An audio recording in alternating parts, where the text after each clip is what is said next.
إن الحمد لله نحمده ونستعينه ونستغفره ونؤمن به ونتوكل عليه ونعوذ بالله من شرور أنفسنا وسيئات أعمالنا من يهده الله فلا مضل له ومن يضلل فلا هادي له وأشهد أن لا إله إلا الله وحده لا شريك له وأشهد أن محمدا عبده ورسوله أما بعد فإن خير الحديث كتاب الله وخير الهدي هدي محمد صلى الله عليه وسلم وشر الأمور محدثاتها وكل محدثة بدعة وكل بدعة ضلالة وكل ضلالة في النار. أعوذ بالله من الشيطان الرجيم. بسم الله الرحمن الرحيم.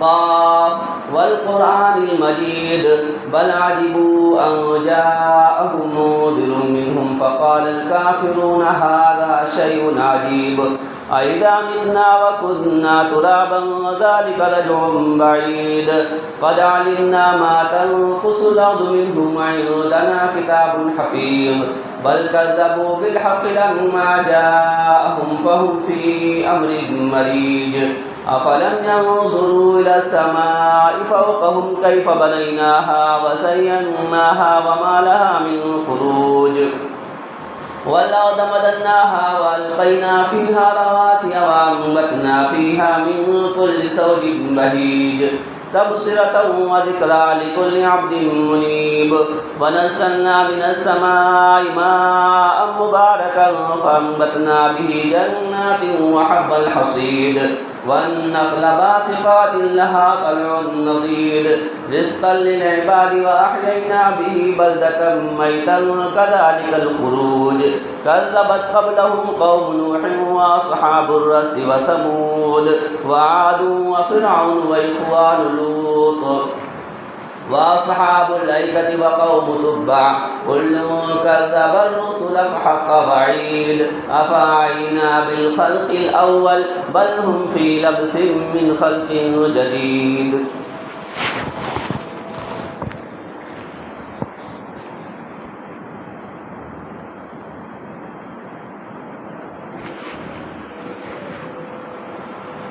إن الحمد لله نحمده ونستعينه ونستغفره ونؤمن به ونتوكل عليه ونعوذ بالله من شرور أنفسنا وسيئات أعمالنا من يهده الله فلا مضل له ومن يضلل فلا هادي له وأشهد أن لا إله إلا الله وحده لا شريك له وأشهد أن محمدا عبده ورسوله أما بعد أعوذ بالله من الشيطان الرجيم. بسم الله الرحمن الرحيم.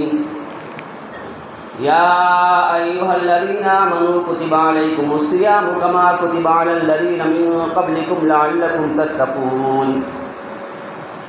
تمام قسم کی تعریف و توصیف، کبریائی و بڑائی و بزرگی اللہ رب العالمین کے لیے لائق و زیبا و سزاوار ہے، جو اس دنیا کا تنہا خالق، مالک، رازق، مدبر اور پالنہار ہے. درود و سلام نازل ہو تمام انبیاء کرام پر، خصوصاً ہمارے اور آپ کے آخری نبی جناب محمد رسول اللہ صلی اللہ علیہ وسلم پر. آج کے جمعہ مبارک میں میری تقریر کا عنوان ہے رمضان کے مہینے کی عظمت کو پہچانیے. اللہ رب العالمین سے دعا ہے کہ اللہ رب العالمین ہمیں قرآن و سنت کے دائرے میں رہتے ہوئے گفتگو کرنے کی توفیق عطا فرمائے، اور جو چیز ہم سنیں اس کے مطابق ہم لوگوں کو عمل کرنے کی توفیق عطا فرمائے، اور جو چیز ہم سیکھ چکے ہوں اسے دوسروں تک پہنچانے کی توفیق عطا فرمائے. آمین. اللہ رب العالمین فرما رہا ہے یا ایھا الذین آمنوا کتب علیکم الصیام، اے ایمان والو تمہارے اوپر روزے فرض کیے جا رہے ہیں جیسا کہ تم سے پہلے لوگوں پر روزے فرض کیے گئے تھے. کتب علیکم الصیام کما کتب علی الذین من قبلکم لعلکم تتقون، تاکہ تم متقی ہو جاؤ، پرہیزگار ہو جاؤ، عبادت گزار ہو جاؤ. یہ تتقون جو ہے بہت چھوٹا سا جملہ ہے، لیکن اس کے مفہوم اور اس کا معنی بہت ہی وسیع و عریض ہے، جس میں تمام شریعت اسلامیہ کا ہر ایک رکن آ گیا. یعنی اللہ اور اس کے رسول جناب محمد رسول اللہ صلی اللہ علیہ وسلم جو کام کرنے کے لیے کہہ رہے ہیں وہ کرنا پڑے گا، اور اللہ اس کے رسول جناب محمد رسول اللہ صلی اللہ علیہ وسلم جن جن چیزوں سے روکتے ہیں ان سے رکنا پڑے گا. یہ تقویٰ ہے. یعنی اب شریعت کے آگے ہماری منمانی چلنے والی نہیں ہے، یعنی ہم کو جو چیز پسند آئے وہ چیز ہم کریں گے اور جو چیز ہمیں پسند نہیں آئے وہ چیز نہیں کریں گے، بلکہ ہمیں اپنی خواہش کو شریعت کے مطابق ڈھالنا ہے. ہماری خواہش بعد میں، شریعت پہلے. شریعت جو کام کرنے کے لیے کہے گی وہ کام ہم کریں گے، اور شریعت ہمیں جس چیز سے روک دے گی اس سے رک جائیں گے. یہ ہے تتقون، تاکہ تم متقی ہو جاؤ، پرہیزگار ہو جاؤ.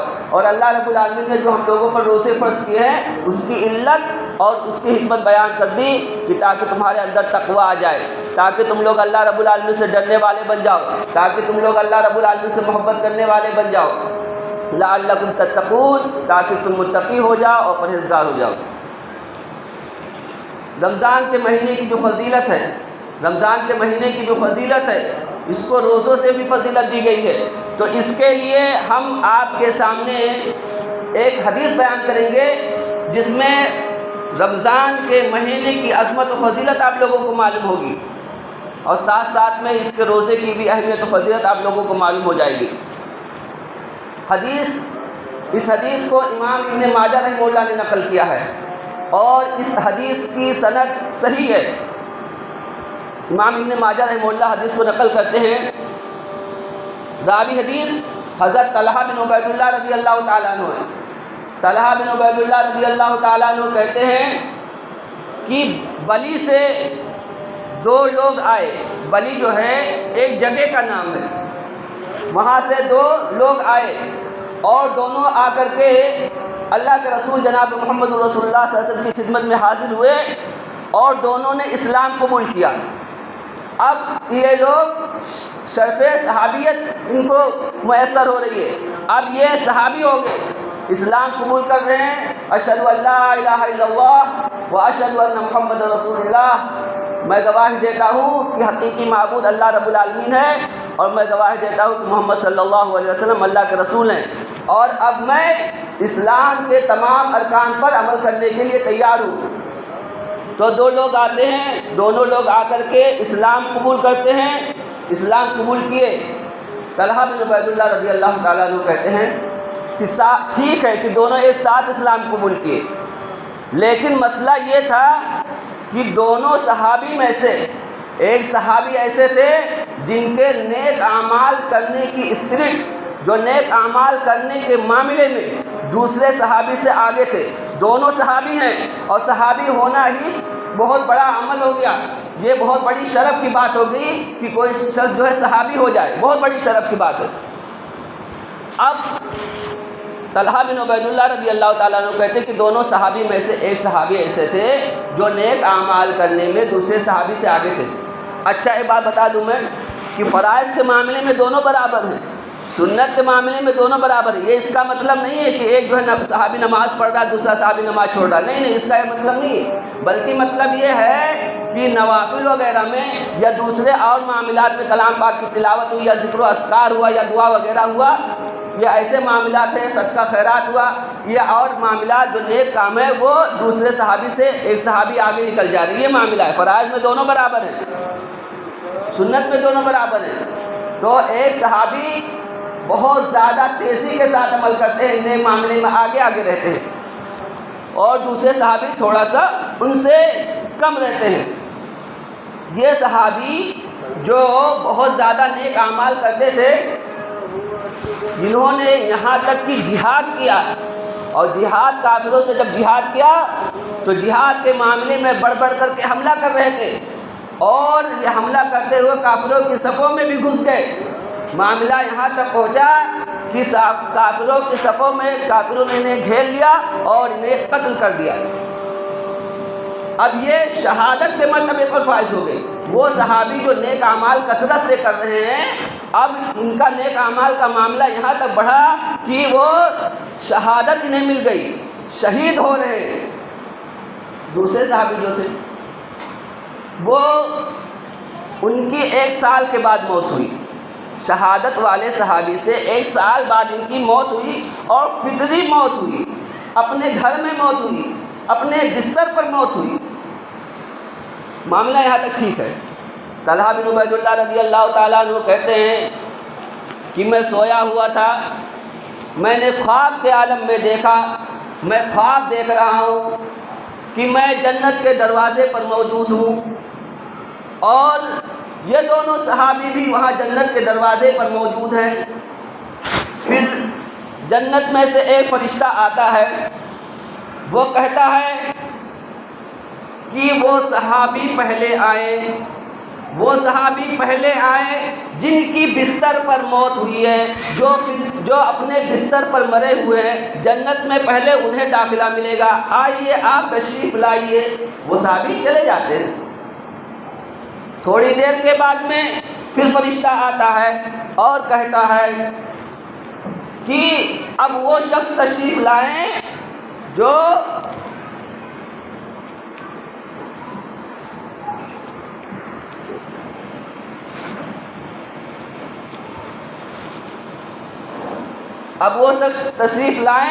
جن کی شہادت سے موت ہوئی ہے، جو جہاد میں شہید ہوئے ہیں، اب وہ تشریف لے کر کے آئے۔ دوسرے نمبر پر طلحہ بن عبید اللہ رضی اللہ تعالیٰ عنہ کہتے کہ میں سوچ رہا تھا کہ اب میرا نمبر آئے گا، مجھے بھی جنت میں جانے کی اجازت ملے گی۔ طلحہ بن عبید اللہ رضی اللہ تعالیٰ عنہ کہتے ہیں کہ جب فرشتہ آیا تو اس نے کہا آپ ٹھیک ہے جنت کے دروازے پر کھڑے ہیں، لیکن ابھی آپ جائیے، ابھی آپ کا آنے کا وقت نہیں ہوا ہے جنت میں جانے کا، ابھی آپ بہت دیر کے بعد جنت میں داخل ہوگے، ابھی جائیے، آپ جنت میں آئیں گے لیکن بہت دیر کے بعد میں آئیں گے۔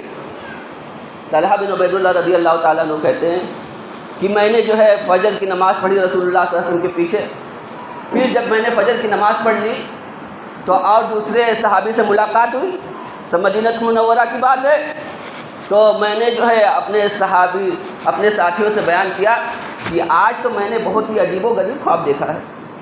صحابہ نے کہا کہ کیا خواب دیکھا آپ نے؟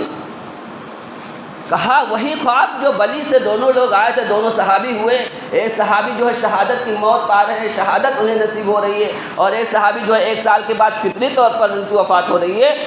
تو جن کی فطری طور پر وفات ہوئی ہے وہ پہلے جنت میں جا رہے ہیں، اور جنہیں شہادت نصیب ہوئی ہے وہ بعد میں جنت میں جا رہے ہیں، اور میں جنت کے دروازے پر کھڑا تھا، میں نے بہت ہی عجیب و غریب خواب دیکھا۔ اچھا، میں آگے بات بڑھنے سے پہلے آپ لوگوں کو ایک بات بتا دوں کہ اس میں جو ہے ایک چیز ہے کہ جنت میں کوئی پہلے جائے یا دوسرے نمبر پر جائے، جنت میں تو جا رہا ہے نا، جنت میں تو جا رہا ہے، انٹری تو جنت میں ہو رہی ہے نا، اب پہلے جائے یا بعد میں جائے لیکن انٹری ہو رہی ہے۔ صحابہ کرام کے سوچنے کا انداز دیکھیے، صحابہ کرام پہلے جو جنت میں جا رہا ہے اس کو زیادہ معزز و مکرم مان رہے ہیں، اور جو بعد میں جا رہا ہے اس کا بھی مرتبہ بڑھا ہوا، لیکن پہلے والے تک نہیں پہنچ رہا ہے، اسی لیے تو یہ سوال کیا جا رہا ہے۔ تو اسی طریقے سے دیکھیے ہم لوگ کو بھی چاہیے کہ ہم لوگ بھی جنت میں جانے کی کوشش کریں، ہم لوگ وہ نظریہ نہ رکھیں دیکھیں گے کیا ہوتا ہے، دیکھیں گے جو ہوگا دیکھ لیں گے، کیا دیکھ لیں گے، پٹائی ہوگی اگر نماز چھوڑ رہے ہیں اور دوسرے اسلام کے ارکان چھوڑ رہے ہیں تو صرف اور صرف مار پیٹ ہوگا، مار کھائیں گے، وہاں دیکھنے سے دیکھتے رہو گے، دیکھو گے کیا، مار اور گھوسا دیکھو گے، یہی دیکھو گے۔ اس لیے ہمیں اپنے آپ کو ایسے اعمال کرنے چاہیے جو ہمیں جنت تک لے کر کے جائیں، اور ہم اپنے آپ کو ایسے اعمال سے بچائیں جو ہمیں جہنم میں داخل کر سکتے ہیں۔ تو طلحہ بن عبید اللہ رضی اللہ تعالیٰ عنہ نے جب یہ بات صحابہ کرام کو بتائی تو صحابہ کرام کو بھی بہت تعجب ہوا، کہا واقعتاً یہ تو تعجب، یہ تو آپ کا خواب بہت ہی تعجب والا ہے۔ اس کے بعد میں یہ خواب جو ہے صحابہ کرام کے درمیان گردش کرتے، بات ہوتے ہوئے ایک دوسرے سے یہ رسول اللہ صلی اللہ علیہ وسلم کے کانوں تک پہنچ گئی۔ رسول اللہ صلی اللہ علیہ وسلم کو یہ بات معلوم ہوئی، طلحہ بن عبید اللہ رضی اللہ تعالیٰ عنہ کا خواب رسول اللہ صلی اللہ علیہ وسلم کو معلوم ہوا۔ رسول اللہ صلی اللہ علیہ وسلم نے فرمایا کہ تم کس بات پر تعجب کر رہے ہو، تمہیں کس بات پر تعجب ہے؟ صحابہ کرام نے کہا اللہ کے رسول صلی اللہ علیہ وسلم وہی تعجب والی بات ہے کہ ایک شخص جو نیکی کے معاملے میں بہت زیادہ آگے تھا، شہادت کی موت ہوئی، وہ بعد میں جنت میں جا رہا ہے، اور ایک شخص جس کی بستر پر موت ہوئی ہے 1 سال کے بعد، وہ پہلے جنت میں جا رہا ہے، یہ تو تعجب والا معاملہ ہے۔ اللہ کے رسول جناب محمد رسول اللہ صلی اللہ علیہ وسلم نے فرمایا کیا یہ صحابی 1 سال تک اور زندہ نہیں رہے جیسا کہ تم لوگ بتا رہے ہو؟ کہا بالکل 1 سال تک زندہ رہے۔ کہا اچھا، تو کیا انہوں نے رمضان کے مہینے کو نہیں پایا 1 مرتبہ اور زیادہ؟ اس صحابی کی شہادت سے موت ہوئی، ٹھیک ہے، ان کے پاس نیک اعمال بہت زیادہ تھے، ٹھیک ہے، لیکن یہ صحابی 1 سال اور زندہ رہے ہیں، رمضان المبارک کا مہینہ وہ پائے ہوئے۔ تو رمضان مبارک کا مہینہ پائے تو انہوں نے روزہ رکھا، انہوں نے اپنے طور پر قیام اللیل بھی کیا، اور انہوں نے جو دعا ذکر و اذکار انہوں نے کیا، انہوں نے صدقہ خیرات کیے، انہوں کے پاس نیکی کرنے کے بہت سے مواقع میسر آ گئے۔ یہ تو رمضان مبارک کی برکت ہوئی۔ پھر آگے اللہ کے رسول جناب محمد رسول اللہ صلی اللہ علیہ وسلم اور فرماتے ہیں کیا ایک سال کے اندر انہیں کافی سجدہ کرنے کا موقع نہیں ملا؟ یعنی اس صحابی کی جو موت ہوئی شہادت سے موت ہوئی، اس کے بعد میں یہ صحابی جو تھوڑا کم عمل کرتے تھے ایک سال زندہ رہے، تو ایک سال میں تو انہوں نے کتنے فرائض نماز پڑھی، کتنی سنتیں نمازیں پڑھی، کتنی نفل نمازیں پڑھی، ان نفل نمازوں میں انہوں نے کتنے سجدے اللہ رب العالمین کے سامنے کیے۔ تو اللہ کے رسول جناب محمد رسول اللہ صلی اللہ علیہ وسلم فرماتے ہیں کہ ان کے اور ان کے درمیان اتنی ہی دوری ہو گئی اب جتنی زمین و آسمان کے درمیان دوری ہے۔ پہلے دونوں برابر تھے، بلکہ جنہیں شہادت ہوئی وہ آگے تھے، لیکن ایک سال انہوں نے زیادہ پایا۔ اس زیادہ پانے کی وجہ سے رمضان مبارک کا مہینہ پایا، اور انہوں نے کثرت سے سجدے کیے، کثرت سے نمازیں پڑھی، اب یہ جو ہے ان سے بہت آگے نکل گئے۔ معلوم کیا ہوا؟ یہ رمضان مبارک کا مہینہ جو ہمارے سامنے ہے، جو ہم پر سایہ فغن ہے، اس مہینے کا دن بھی معزز و مکرم ہے، اس مہینے کی راتیں بھی معزز و مکرم ہیں۔ اس مہینے کی عظمت کو ہم اپنے دلوں کے اندر بیٹھا لیں، کیونکہ جس چیز کی عظمت ہمیں معلوم ہوتی ہے اس چیز کو ہم پانے کی زیادہ خواہش کرتے ہیں، زیادہ کوشش کرتے ہیں، لیکن جس چیز کی عظمت ہی ہمیں معلوم نہ ہو ہم اس کو ایسے ہی گزار دیتے ہیں۔ وہ ٹھیک ہے کہ جیسے ابھی دن نکل رہا ہے رمضان کے بعد بھی دن نکلے گا، وہ ٹھیک ہے جیسے ابھی رات ہو رہی ہے رمضان کے بعد بھی رات ہوگی، موسم میں کوئی تبدیلی نہیں آئی ہے، لیکن آئی ہو یا نہ آئی ہو تبدیلی، لیکن اللہ رب العالمین کہہ رہا ہے کہ یہ مہینہ اور مہینوں کی طرح نہیں ہے، اس مہینوں کو اور مہینوں کی طرح سمجھنا، اس مہینے کو میں نے بہت ہی معزز و مکرم بنا دیا ہے، اس مہینے میں نے رمضان المبارک کے روزوں کو فرض کر دیا ہے، اس مہینے میں نے کلام پاک کو نازل کر دیا ہے۔ یہ مہینہ عام مہینوں کی طرح نہیں ہے، اس مہینے کو عام مہینوں کی طرح سمجھنا مت، یہ مہینہ بہت ہی معزز اور بہت ہی مکرم ہے۔ اور یہ بتاؤ رمضان المبارک قیامت تک آتا رہے گا، ایک سال کے بعد آتا رہے گا، قیامت تک آتا رہے گا، لیکن ہم اپنے آپ پر غور کر لیں، ہم خود سوچ لیں، ہم خود اپنے دل سے سوال کر لیں، خود ہم اپنے آپ کو پرکھ لیں، خود ہم جان لیں اپنے آپ کو، کیا یہ رمضان جو ہمیں ملا ہے ہو سکتا ہے، عین ممکن ہے کہ یہ رمضان ہماری زندگی کا آخری رمضان ہو؟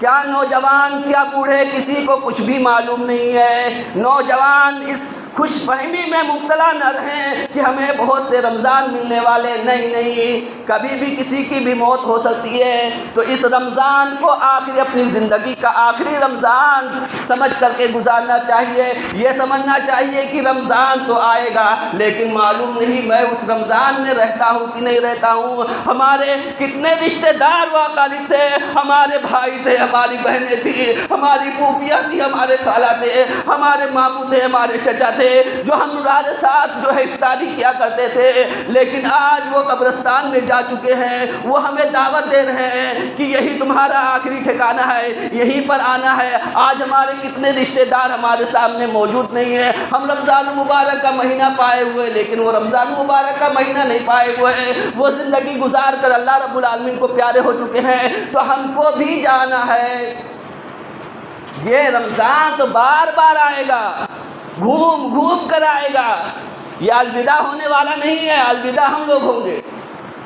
اس رمضان کو اپنی زندگی کا آخری رمضان سمجھ کر کے گزارنا چاہیے کہ معلوم نہیں اب یہ رمضان تو ہمیں ملا ہے، معلوم نہیں آگے اگلا رمضان ہمیں ملتا ہے کہ میسر ہوتا ہے کہ نہیں ہوتا ہے۔ تو جب یہ رمضان کو آخری رمضان سمجھ کر کے ہم گزاریں گے تب جا کر کے ہم کثرت سے نیک کام کریں گے اور برے کاموں سے ہم بچتے رہیں گے، اس کی عظمت و وقار ہمارے دلوں کے اندر بیٹھ جائے گی۔ ایک حدیث آپ لوگوں کے سامنے اور نقل کرتا ہوں جس کو امام ابن حبان رحمہ اللہ نے نقل کیا ہے، اور امام ابن حبان رحمہ اللہ جو ہے اس حدیث کو جہاں پر نقل کیا وہ حدیث جو ہے ایک دم صحیح ہے۔ امام ابن حبان رحمہ اللہ اس حدیث کو نقل کر رہے ہیں، حدیث ایک دم صحیح ہے۔ اللہ کے رسول جناب محمد رسول اللہ صلی اللہ علیہ وسلم منبر پر آتے ہیں، پہلی سیڑھی پر اپنا پہلا قدم رکھتے ہیں، کہتے ہیں آمین، دوسری سیڑھی پر پھر قدم رکھتے ہیں، کہتے ہیں آمین، تیسری سیڑھی پر قدم رکھتے ہیں، پھر کہتے ہیں آمین۔ پھر اس کے بعد میں اللہ کے رسول جناب محمد رسول اللہ صلی اللہ علیہ وسلم صحابہ کرام کی طرف مخاطب ہوتے ہیں۔ نبی کریم صلی اللہ علیہ وسلم نے صحابہ کرام کے چہرے کو دیکھا کہ انہیں تعجب ہو رہا ہے۔ نبی کریم صلی اللہ علیہ وسلم صحابہ کرام سے مخاطب ہو کر کے کہتے ہیں ابھی میں نے پہلے سیڑھی پر قدم رکھا تھا اور میں نے آمین کہا تھا تو ابھی میرے پاس جبریل علیہ السلام آئے تھے۔ جبریل علیہ السلام آ کر کے مجھ سے یہ کہہ رہے ہیں کہ اے نبی کریم صلی اللہ علیہ وسلم، جو شخص رمضان المبارک کا مہینہ پالے اور رمضان المبارک کے مہینے میں کثرت سے عبادت کر کے اپنے آپ کو جہنم کی آگ سے بچا نہ سکے، اپنے آپ کو جنت میں داخل نہ کروا سکے، تو ایسے شخص پر اللہ رب العالمین کی لعنت ہو، ایسا شخص اللہ رب العالمین کی رحمت سے دور ہو، ایسے شخص کو اللہ رب العالمین جہنم میں داخل کرے۔ اللہ کے رسول صلی اللہ علیہ وسلم ابھی تک خاموش تھے۔ جبریل علیہ السلام نے کہا کہ آپ آمین کہیے۔ جب حضرت جبریل علیہ السلام نے کہا کہ آپ آمین کہیے تو اللہ کے رسول جناب محمد رسول اللہ صلی اللہ علیہ وسلم نے فرمایا کہ آمین، اے اللہ رب العالمین، حضرت جبریل علیہ السلام جو بددعا کر رہے ہیں اس بددعا کو تو قبول فرما لے۔ اس کے بعد میں اللہ کے رسول جناب محمد رسول اللہ صلی اللہ علیہ وسلم نے جب دوسری سیڑھی پر قدم رکھا تو کہا کہ جبریل علیہ السلام نے مجھے دوسری بات کہی۔ دوسری بات یہ کہی کہ جو شخص اپنے والدین کو پالے، اپنے ماں باپ کو پالے، یا ان میں سے کسی ایک کو پالے، کسی کو ماں باپ کو پالے یا ماں باپ میں سے کسی ایک کو پالے، پھر ان کی خوب خدمت کر کے، ان کے ساتھ خوب اچھے سے معاملہ کر کے، ان کے ساتھ خوشحالی کا معاملہ کر کے، خندہ پیشانی کا معاملہ کر کے، ان کے ساتھ اچھا برتاؤ کر کے اپنے آپ کو جنت کا مستحق نہ بنا سکا، اپنے آپ کو جنت میں داخل نہ کروا سکا، اگر ایسا شخص جنت میں نہیں جا رہا ہے تو اے اللہ رب العالمین ایسے شخص کو تو اپنی رحمت سے دور کر اور ایسے شخص کو تو جہنم میں داخل کر۔ حضرت جبریل علیہ السلام اللہ کے رسول صلی اللہ علیہ وسلم سے کہہ رہے کہ آپ آمین کہیے۔ اللہ کے رسول جناب محمد رسول اللہ صلی اللہ علیہ وسلم نے کہا آمین، یعنی اے اللہ رب العالمین، حضرت جبریل علیہ السلام جو بد دعا کر رہے ہیں اس بد دعا پر میں آمین کہہ رہا ہوں۔ تیسری سیڑھی پر اللہ کے رسول جناب محمد رسول اللہ صلی اللہ علیہ وسلم نے قدم رکھا۔ حضرت جبریل علیہ السلام نے کہا اے اللہ کے رسول جناب محمد رسول اللہ صلی اللہ علیہ وسلم، جن لوگوں کے سامنے آپ کا تذکرہ ہو، جن لوگوں کے سامنے آپ کا نام لیا جائے، آپ کا نام سن کر کے آپ پر درود نہ پڑھیں، اللہم صلی علی محمد وعلی آل محمد کما صلیت علی ابراہیم وعلی آل ابراہیم انک حمید مجید، اللہم بارک علی محمد وعلی آل محمد کما بارکت علی ابراہیم وعلی آل ابراہیم انک حمید مجید۔ جو آپ کا نام سن لے اور سننے کے بعد درود نہ پڑھیں تو ایسے شخص کو اللہ رب العالمین اپنی رحمت سے دور کر دے، ایسے شخص کو اللہ رب العالمین جہنم میں داخل کر دے۔ اے نبی کریم صلی اللہ علیہ وسلم، آپ کیوں خاموش ہیں؟ آپ آمین کہیے۔ اللہ کے رسول جناب محمد رسول اللہ صلی اللہ علیہ وسلم نے آمین کہا کہ اے اللہ، حضرت جبریل علیہ السلام جو بد دعا کر رہے ہیں اس بد دعے کو میں اس بددعے پر آمین کہہ رہا ہوں کہ اللہ تو اس بددعے کو قبول کر لے۔ اس حدیث پر ٹھہریں گے، اس حدیث پر سوچیں گے، اس حدیث پر غور و فکر کریں گے کس طریقے سے بھیجنے والی ذات اللہ رب العالمین کی، اور بھیج کس کو رہا ہے؟ فرشتوں کے سردار حضرت جبریل علیہ السلام کو۔ اور بھیج کس کے پاس رہا ہے؟ نبیوں کے سردار اللہ کے رسول جناب محمد رسول اللہ صلی اللہ علیہ وسلم پر۔ بد دعا کون کر رہا ہے؟ حضرت جبریل علیہ السلام۔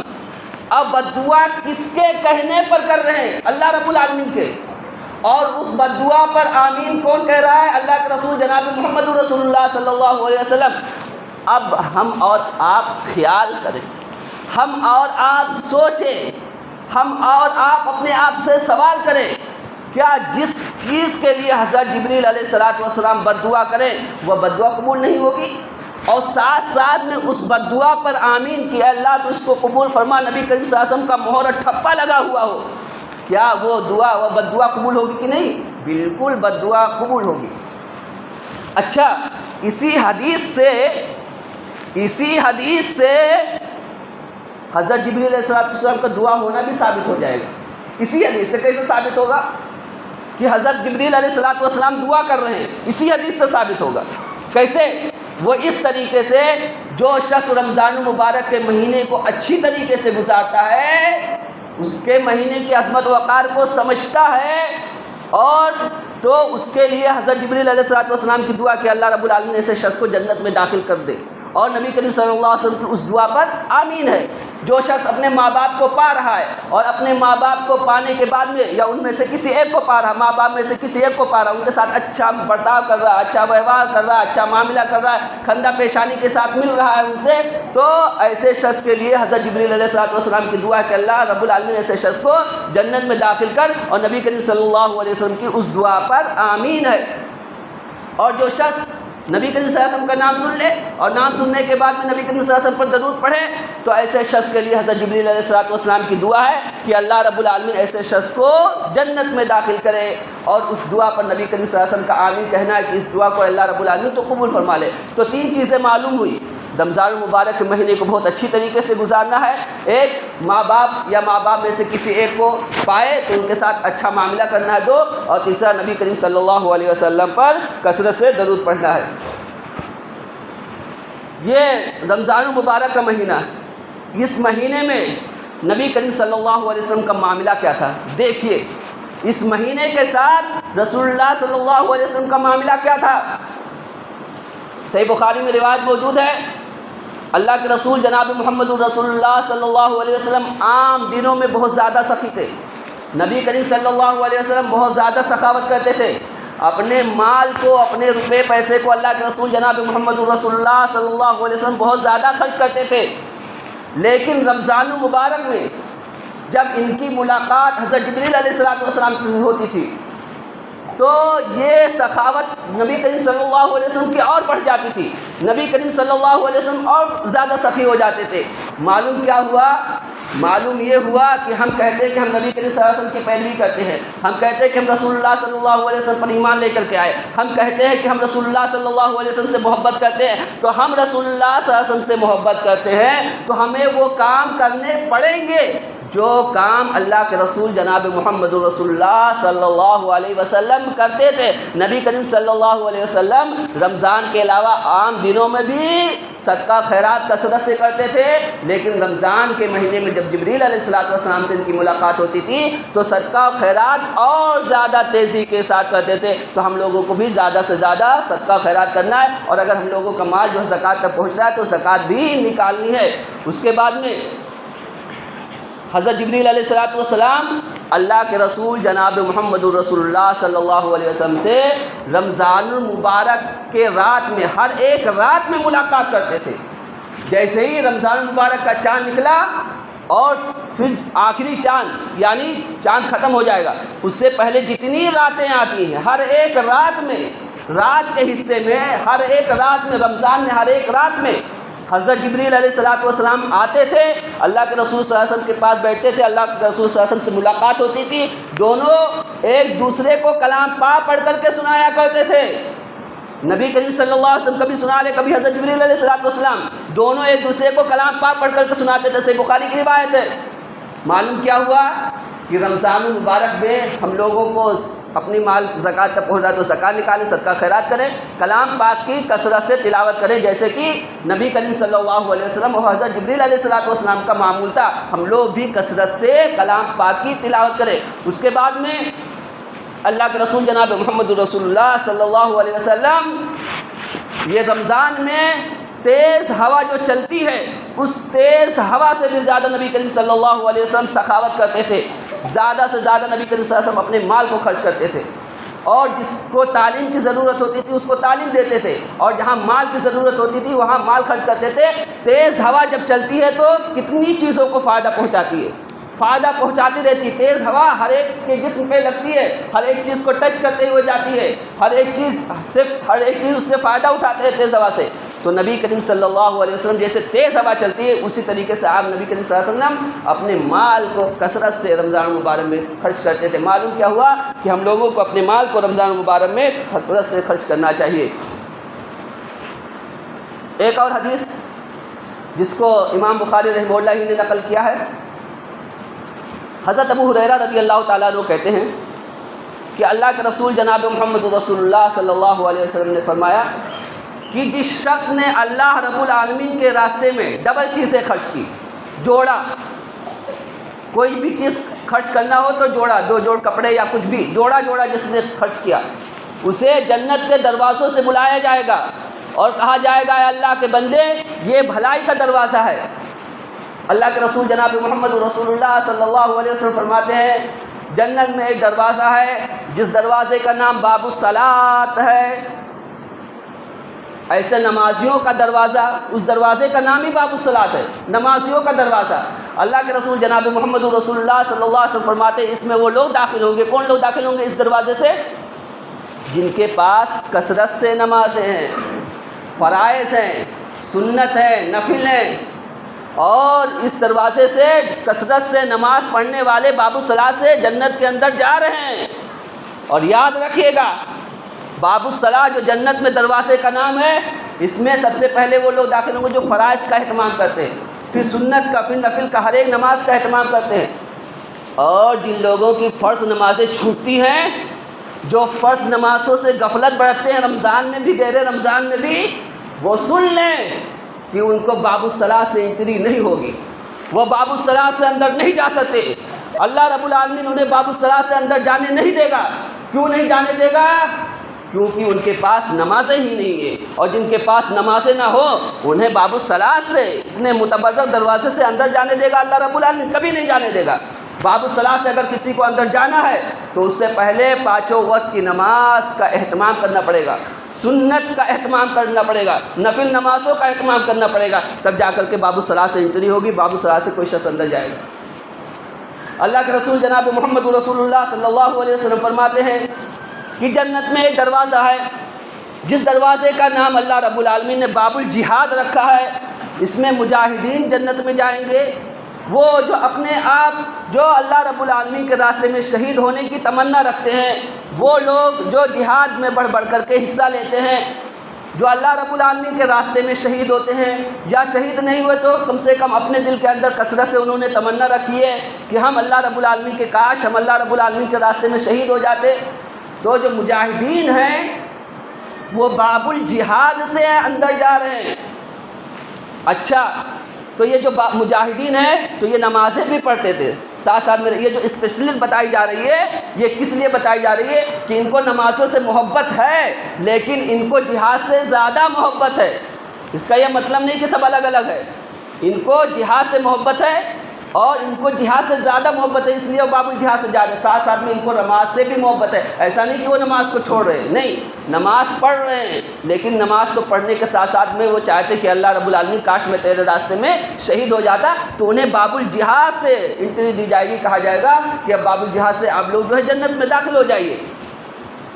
اللہ کے رسول جناب محمد رسول اللہ صلی اللہ علیہ وسلم فرماتے ہیں کہ جنت میں ایک دروازہ ہے، اس دروازے کا نام باب الریان ہے۔ باب الریان سیرابی کا دروازہ، اس دروازے سے روزے دار داخل ہوں گے جنہوں نے رمضان المبارک کے مہینے کا روزہ رکھا، نفلی روزے ان کے پاس کثرت سے موجود ہے، یہ نمازیں بھی پڑھتے ہیں، ان کے ساتھ ساتھ میں نماز میں تو ان کو نماز سے محبت ہے لیکن روزوں سے کچھ زیادہ ہی محبت ہے۔ وہ رمضان المبارک مہینے کا فرائض کا جو روزہ وہ تو رکھتے ہی ہیں، ساتھ ساتھ میں وہ نفلی روزوں کا بھی اہتمام کرتے ہیں، تو ان کے کثرت سے روزے کی بنیاد پر اللہ رب العالمین ان کو باب الریان سے اندر داخل کر رہا ہے کہ آپ کی انٹری باب الریان سے ہو رہی ہے، آپ باب الریان سے سب لوگ جتنے روزے دار ہو باب الریان سے جنت میں چلے جاؤ۔ اللہ کے رسول جناب محمد رسول اللہ صلی اللہ علیہ وسلم فرماتے آگے کہ جنت میں ایک دروازہ ہے، اس دروازے کا نام باب الصدقہ ہے، زکوٰۃ کا دروازہ، نفلی صدقہ خیرات کا دروازہ، اس دروازے کا نام ہی باب الصدقہ اللہ رب العالمین نے پہلے ہی سے رکھ دیا ہے۔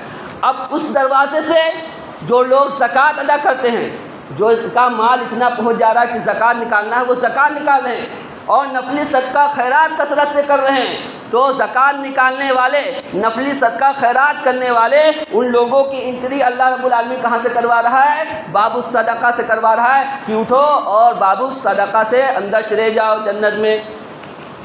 اللہ کے رسول جناب محمد رسول اللہ صلی اللہ علیہ وسلم جب یہ حدیث بیان کر رہے تھے، ساتھ میں حضرت ابوبکر صدیق رضی اللہ تعالیٰ عنہ موجود تھے۔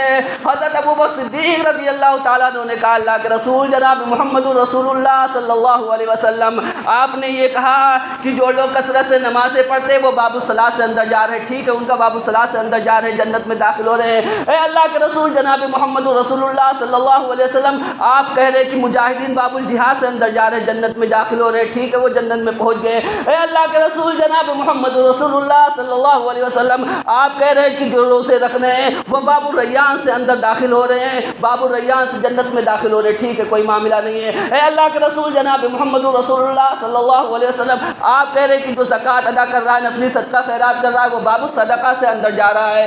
میرا سوال اس کے متعلق نہیں ہے، میں اس کے متعلق نہیں کر رہا ہوں کہ لوگ ایک ایک دروازے سے اندر جا رہے ہیں۔ میرے ماں باپ آپ پر قربان ہو، میرا سوال تھوڑا سا یہاں سے ہٹ کر کے ہے۔ اے اللہ کے رسول جناب محمد رسول اللہ صلی اللہ علیہ وسلم، میرا سوال آپ سے یہ ہے، کیا کوئی ایسا خوش نصیب بندہ بھی آپ کی امت میں موجود ہے؟ کیا ایسے خوش نصیب لوگ بھی آپ کی امت میں موجود ہیں کہ جن کو جنت کے تمام دروازوں سے بلایا جائے گا؟ جنت پہ جتنے دروازے ہیں، فرشتے ان دروازوں پر کھڑے ہوں اور کہیں کہ آپ ہمارے دروازے سے اندر آ جائیں، آپ ہمارے دروازے سے اندر آ جائیں، آپ ہمارے دروازے سے اندر آ جائیں۔ کوئی جنت میں جا رہا تو ایک ہی دروازے سے جائے گا، ٹھیک ہے اس کو بلا لیا گیا، وہ جنت میں چلا جائے گا۔ لیکن کوئی خوش نصیب شخص ایسا بھی ہے آپ کی امت میں، ایسے خوش نصیب حضرات بھی موجود ہیں جن کو جنت کے تمام دروازوں سے بلایا جائے گا۔ اللہ کے رسول جناب محمد رسول اللہ صلی اللہ علیہ وسلم نے فرمایا، اے ابو بکر، میں اللہ رب العالمین سے امید کرتا ہوں، میں اللہ رب العالمین سے یہ امید رکھتا ہوں، مجھے اللہ رب العالمین پر اتنا یقین ہے کہ جن جن لوگوں کو جنت کے تمام دروازوں سے اندر بلایا جائے گا، ان میں سے تمہارا نام بھی ہوگا، تم کو بھی جنت کے تمام دروازوں سے بلایا جائے گا۔ فرشتے جنت کے تمام دروازوں سے کہیں گے ابو بکر صدیق رضی اللہ تعالیٰ عنہ میرے اس دروازے سے اندر داخل ہو جاؤ، کوئی کہے گا میرے اس دروازے سے اندر داخل ہو جاؤ، حالانکہ جانا ایک ہی دروازے سے ہے۔ اس سے صحابہ کرام کے آپ تخیل دیکھ سکتے ہیں، صحابہ کرام کے سوچنے کا انداز دیکھ سکتے ہیں۔ ٹھیک ہے کوئی جنت میں جا رہا تو جنت ہی میں جائے گا، اور جائے گا بھی تو ایک ہی دروازے سے جائے گا، بیک وقت دو دروازوں سے کوئی بھی شخص اندر انٹری نہیں کر سکتا ہے، جانا ہے تو ایک ہی دروازے سے جائے گا۔ لیکن ابو بکر صدیق رضی اللہ تعالیٰ عنہ کے سوچنے کا انداز دیکھیے کہ اللہ کے رسول صلی اللہ علیہ وسلم کوئی ایسا خوش نصیب بندہ بھی جس کو تمام دروازوں سے بلایا جائے، اور ہم لوگوں کے سوچنے کا انداز، سوچنے کے انداز سے بہت فرق پڑتا ہے، واقعتاً سوچنے کے انداز سے بہت فرق پڑتا ہے۔ ہم لوگ کیسا سوچتے؟ ٹھیک ہے میدان محشر ہوگا، وہاں دیکھا جائے گا، وہاں کیا دیکھو گے؟ یہاں آج جو دنیا میں دارالعمل ہے، یہاں جو اچھے اچھے کام کیے ہو، اس اچھے کام سے اللہ رب العالمین، اس اچھے کام کی بنیاد پر اللہ رب العالمین سے اچھا گمان رکھیے۔ اللہ رب العالمین سے اچھا گمان رکھیں گے تو اللہ رب العالمین جنت میں داخل کرے گا۔ لیکن اگر اللہ رب العالمین سے بدگمان رہیں گے تو اپنے بدگمانی کے مطابق آپ اپنا جزا پائیں گے۔ تو یہ مت سوچیں کہ وہاں دیکھا جائے گا، نہیں، یہ دنیا کو اللہ دارالعمل بنایا ہے، یہاں پر عمل کرنے کے لیے چھوڑ دیا ہے۔ اب ہم اس سے جو ہے کثرت سے یہاں پر دنیا میں نیک اعمال کر لے، اللہ اس کے رسول کے بتائے ہوئے طریقے کے مطابق زندگی گزار لے۔ اللہ رب العالمین سے دعا کہ اللہ رب العالمین ہم لوگوں کو پانچوں وقت کی نماز جماعت کے ساتھ پڑھنے کی توفیق عطا فرما، آمین۔